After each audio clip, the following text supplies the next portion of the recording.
एक बार देवर्षि नारद जी ने ब्रह्मा जी से कहा कि हे महाराज, आप हमें फागुन मास की कृष्ण पक्ष की एकादशी के बारे में बताएं कि इस एकादशी को किस नाम से जानते हैं और इसकी कथा क्या है।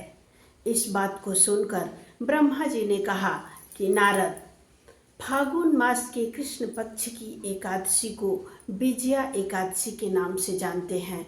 यह एकादशी नए या पुराने सभी प्रकार के पापों को नष्ट करने वाली है तथा मनुष्यों की सभी मनोकामनाओं को पूर्ण करने वाली है और प्रत्येक रास्ते में विजय दिलाने वाली होती है। नमस्कार, मैं प्रतिमा पांडे। हमारे व्रत और त्यौहार में आपका बहुत बहुत स्वागत है। आज हम फागुन मास के कृष्ण पक्ष की विजया एकादशी की कथा सुनाने वाले हैं, जो ब्रह्मा जी ने नारद जी को सुनाई थी।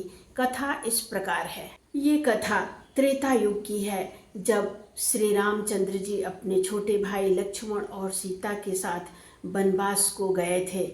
जब वनवास में उन्होंने पंचवटी में रहने का निर्णय बना लिया, तब दुष्ट रावण ने सीता का हरण किया। इससे व्याकुल होकर राम लक्ष्मण सीता की खोज में चल पड़े। घूमते घूमते जंगल, पशु पक्षी सबसे सीता का पता पूछने लगे। हे खग मृग, हे मधुकर श्रेणी, तुमने देखी सीता मृग नयनी। इस प्रकार घूमते घूमते वे मरणासन पर पड़े हुए जटायु के पास पहुँचे। तब जटायु ने उन्हें सीता के बारे में सारा वृतांत बताकर अपने शरीर का त्याग कर दिया।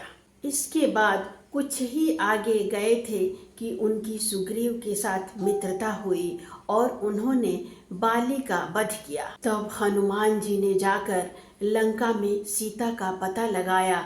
उसके पश्चात श्री रामचंद्र जी बानर की सेना को लेकर समुद्र के तट पर पहुँचे। अगाध समुद्र को देखकर रामचंद्र जी ने लक्ष्मण से कहा कि हे लक्ष्मण, हम इस अगाध समुद्र को कैसे पार करेंगे। इस बात को सुनकर लक्ष्मण जी ने कहा कि हे प्रभु, यहाँ से कुछ ही दूरी पर कुमारी में एक ऋषि रहते हैं, वक्तालभ्य उनका नाम है, और अगर आप उनके पास जाकर कुछ उपाय पूछते हैं तो वो अवश्य ही हमारी मदद करेंगे।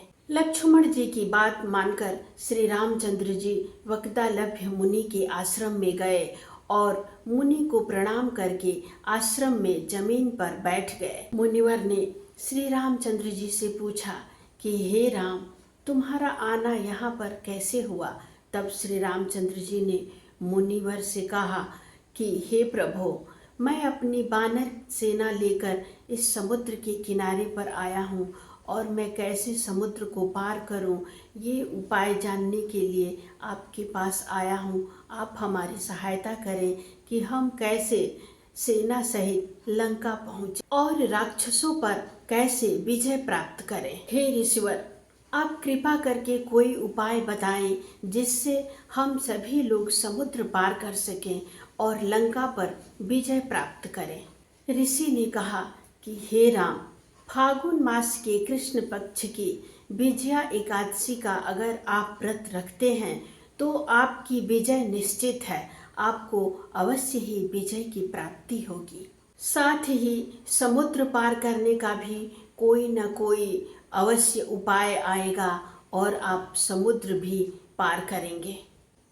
श्री रामचंद्र जी वापस लौट आए और मुनि के बताए अनुसार उन्होंने फागुन मास के कृष्ण पक्ष की विजया एकादशी का व्रत अपने छोटे भाई लक्ष्मण और सेना के प्रमुख व्यक्तियों के साथ व्रत रखा और विधि विधान से भगवान विष्णु की पूजा की।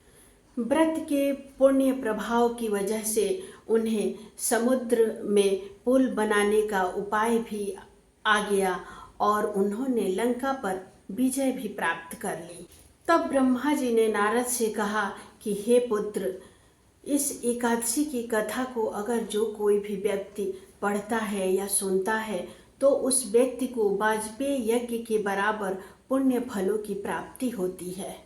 और जो भी व्यक्ति विधि पूर्वक इस व्रत को रखकर भगवान विष्णु की विधि विधान से पूजा करता है उस व्यक्ति के प्रत्येक कार्यों में सफलता की प्राप्ति होती है। इसीलिए आप सभी लोग व्रत करें या ना करें, लेकिन एकादशी तिथि पर एकादशी व्रत की कथा को अवश्य सुने। इससे आपकी सभी मनोकामनाएं पूर्ण होंगी और भगवान विष्णु, लक्ष्मी जी की कृपा सदैव आप और आपके परिवार पर बनी रहे। इसी कामना के साथ अगले वीडियो में हम फिर एक नई जानकारी के साथ उपस्थित होंगे।